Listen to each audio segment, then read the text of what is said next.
Hey everyone, good morning. So as we continue the series, I wanted to show you a little bit about the firewall I'm running.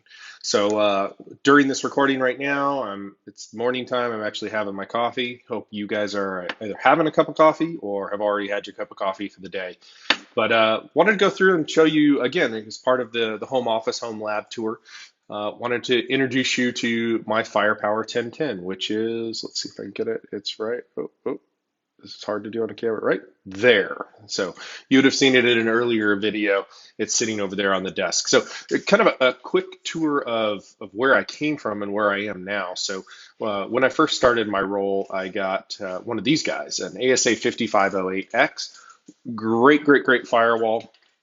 However, for kind of a home office, it was a little loud. I mean, it's designed to be put in a rack.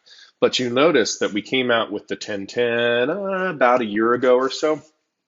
And the 1010 actually took it into a smaller form factor. It's fanless and gave me more throughput. So here's the Firepower 1010 kind of on the spec sheet right here. So feel free to go to these websites. They're easy to find. Just do a Google search for it. You'll come up to the Firepower website. But this 1010 is what we're going to be taking a look at. Now, there are a couple of different options for managing firewalls in the Cisco ecosystem. And we're only going to focus on one today. So the three are, one is called CDO, Cisco Defense Orchestrator. That is our cloud managed platform, and it's phenomenal. And in fact, who knows, maybe I'll do a future video on it. I just haven't, since I'm only managing one firewall, really no need for me to have it paired to CDO today. The other one is called FMC, Firepower Management Center. That would require an on-premise server to do so. And you may have heard in an earlier video that, I don't want to run a server. That's just really kind of how it is. I've got plenty of access to demo labs elsewhere, so I'll let FMC stay there. So the one that we're going to show today, is actually the on-box manager, which is called FDM, or Firepower Device Manager. So especially great for branch offices. And also, by the way, this is the same, you utilize FDM on the boxes that CDO then manages. So CDO and FDM kind of play together, right? Excuse me. So we will bounce over now to the interface. So this is what you're going to be greeted with when you log into FDM. And so I already have my username and password in there. Let's go to log in. And again, as if you haven't seen some of the previous videos, my methodology for this is by no means kind of a full technical deep dive demo. It's just an introduction. Keep in mind, this is a home lab that I have, places that I go to break things, which of course frustrates the heck out of my wife because this is in production at my house. So I have broken a few things before, but just want to show you a couple things that I like about the firewall. And there's there's a lot of videos out there on FMC that you can find. In fact, Paul Ozzie, one of our colleagues, does a phenomenal series on firepower.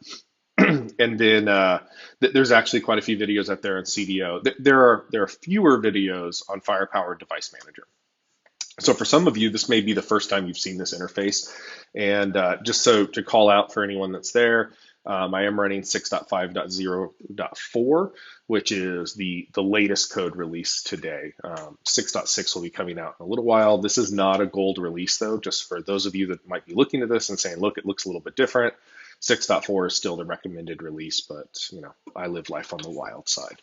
So let's go through a couple things here. First of all, this is the first page most people are greeted by. It's got this really nice graphic here that tells me if something's wrong with how I'm hooked up. So primarily what I usually look for is this smart license one. So I run on demo licenses for my lab that I provision every 30 days. So I'll log in here occasionally just to see if I've run out of license provisioning, and then in which case I have a way to go in and get that done. So that'll turn orange if it's out of compliance. And we can even go through and look at the license configuration right here. So you can see everything that I have enabled. Some of you may notice I do have, let's see, actually I enabled URL license. I was doing some testing with it last week. But in another video, you're going to see me go through Umbrella. I primarily use Umbrella for URL filtering here at the house. So these are the licenses. So we'll go back to the device so we pivot from the same place. For those of you that have worked in Cisco firewalls before, if you want to see if you have any changes that are pending. So what happens is as you make changes to the firewall, policy changes, object changes, etc., they kind of queue up until you go through and you actually deploy those changes. And so if I was deploying anything, I would look at it here. I can also look at my deployment history. I'm not going to do that right now, but my deployment history would list all of the deployments that I've done. Okay. Let's go through and look at a couple things before I get into some of the monitoring, reporting, and policies. I do like, obviously, the backup and restore feature. I actually have it scheduled to do a recurring backup. I also, if you were to scan through here long enough, you would see when I am about to do a version upgrade, I also do a manual backup so that I have that in case for some reason I need to roll back, then I would have a backup to actually support that. I'll also download these occasionally to my computer and then back them up to a cloud service, just so I have them in case this firewall ever died.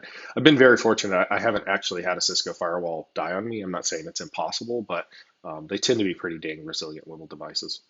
So we'll go back and pivot from here now. All right, so that's backup and restoration. Updates are all handled here. Real easy to do. You can update them. Obviously, I have each one of them set on a regular cadence of doing the update, so I don't have to worry about this. If you were going to do, so many of you are probably familiar with maybe FMC to do system upgrades.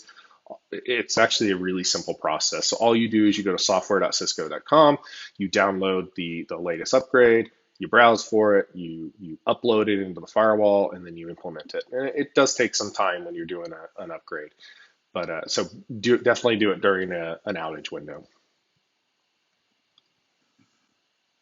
All right. Let's see. Remote access VPN. I don't have any site-to-site VPN set up, just really no reason for me to do that. Remote access VPN, incredibly simple to set up. And it actually has this kind of, and I'm not going to run you through the full wizard, but it's got this great wizard that it kind of works you through so that you can set it up. It asks you some questions. The one that kind of gets me typically is having NAT enabled or disabled. So certainly look to some of the documentation that's out there. Or if any of you are actually doing this and have some questions, feel free to reach out to me or to your account team. They'll be more than happy to help out with that. All right, go back and pivot from here. So this is a lot that's on this page right now. Obviously, you have things like DHCP, DNS servers. Those are, of course, important.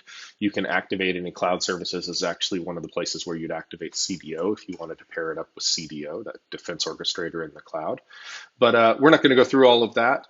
Let's spend some time, though, and go through policies, because I think that's what most people are interested in. So I tend to run a few policies, definitely not the most I've seen, but I've also seen far less. So I have a couple of different things that I will do. So for instance, I'll run blacklists on some things. By the way, when you see block Cloudflare, please don't think that I think Cloudflare is bad. That's not what I'm saying. In my case, though, because I've implemented Umbrella, I want to make sure that I'm blocking my users from going to any of the kind of free DNS services that are out there. So Google DNS, Cloudflare, because I want to make sure that it's enforced so my security policy continues to be enforced. So I block that from this level right here, including I also have a block on all DNS, but I actually called those out because those are pretty common. So I block things like SMTP. I have geolocation blocks that are put in here, and each one of these, you go through and you can set up quite a few things. I have Umbrella is obviously a trusted source because that's where I'm doing all of my content filtering. And eventually at some point, I'll probably build an IPsec tunnel from here to the Umbrella cloud and actually start doing some of the proxy access that we'll talk about in a later video. So as you kind of go through, there's some inside apps that I want to block. I also do this on Umbrella, but proxies and anonymizers, I want nothing to do with those on my network. There's no reason why my home network should be accessing those, so I definitely stop that. And then, of course, I have some of my allow policies that are in there. So this is where you set up your policies. We also turn on security intelligence here, and this is where you turn on your IPS. Now, a big difference, let me get into intrusion real quick. A really big difference here in between FMC and FDM is the on-box manager doesn't have quite the granularity that FMC has. In fact, it has a lot less granularity. FMC has, you can go through and select specific rules. You can be very granular about your intrusion policy. In this case, you really you've got a few different options here. So you've got maximum detection, which is everything. You've got security over connectivity, which is kind of a harder core policy. You've got balance, security, and connectivity. I would say, 75% of the people in the world probably will select that. And then you've got the one which is I'm super lax. I want to make sure most people get through unless it's um, completely no reason for someone to go there. It's completely malicious or it's meeting a bunch of other IPS events. So those are basically the selections that you can do. You can make each one of those selections within one of the policy objects here. And you'll notice that I actually have it turned on right down here. That's where I have my, and you can tell by the little, I guess, alien guy. I guess that's an intrusion. Okay. So this is where you configure all of your policies. And then I've kind of left some of for the last. So we're going to take a look at some of the monitoring capabilities. Now, unfortunately for this video, I have a relatively clean pipe that comes into my house here. I've had very few attackers or threats. That's not me inviting anyone to come in, so please don't take it that way. That's just simply me saying that I actually think that there's some level of filtering being done by my ISP. Certainly nothing I'm paying for, but I do think that that's happening. So we can go through and just kind of look at a couple of things here that I think are kind of important. Obviously, the system overview, this tells me a little bit about what's going on. Sorry, not last 30 minutes. I meant to do last, let's see, I guess 2 weeks is the maximum on this dashboard. When we go into threats and intrusions, though, we can, sorry guys, I forgot to turn off my alerts here, sorry. Do not disturb, there you go. So when we get into threats and such, you can actually blow that out to 30 days, but for just basic system information, it's limited to 2 weeks. We'll look at a network overview that gives a little bit more information. I personally like to go here. This is probably the place that I go to the most, just simply to see over the last 30 days, see what access rules and security intelligent rules are being tripped. I don't have this, I think I've said in a previous video, I don't have Active Directory, so I don't have any user data that's coming along with it. It'd be easy to stitch that together if I had Active Directory or some sort of directory source. I don't have that. You'll notice though right here, I definitely have, no threats. My URL categories, because I'm not really doing any URL filtering, you won't see much here. But this one in applications is actually pretty interesting. The ICMP, so the ping, got quite a bit of those. A lot of that is being generated because I actually have my Meraki's run tests, run network tests, so that in a subsequent video, in fact, I may take a look at it in the Meraki video, I can actually show you where to set that up. So it's real easy to do kind of health checks on your network, and Meraki enables you to do that, and it graphs it over time. So I have it reaching out to, I believe it's 4 different IP ranges, the ISP, umbrella, I forget what the other 2 are, but really just kind of testing steps along the way so that I can get a real good understanding of the health of my connectivity all the way out to the internet. But you'll notice this one, for you guys that are Cisco fans, this IP address is pretty well known. This is one of the 2 Anycast IP addresses that Umbrella displays. So you can definitely notice I'm using Umbrella, and that's where a lot of my top destination, what is my top destination by a long shot, because that's where I'm resolving all my DNS. So that makes a lot of sense. Users, not much use to look there. Applications.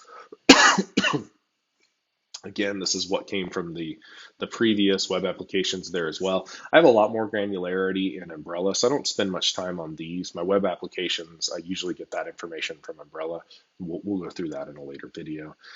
Zones, destinations, attackers, targets. I can look to see what malware inspection I've been doing. So, I've had 602 instances in the last 30 days where I've actually sent that up to the malware cloud. So this is going to be sent up to Talos and ThreatGrid to actually do some lookups and detonation. So you'll notice there's 602 transactions on that. All right. So I think that for the most part, that kind of gets us through just a high level overview. Completely welcome to have follow-up questions. So if you've got any, please post them below. I'll be happy to answer any questions. And if I don't have the answer, then here's the great thing. I've got access to lots of smart people that do. So I hope you had a great day. I hope you enjoyed this quick tour, Firepower Device Manager within the Cisco Firewall on my lab, Firepower 1010. Thanks, everyone. Appreciate your time. Take care. Be safe.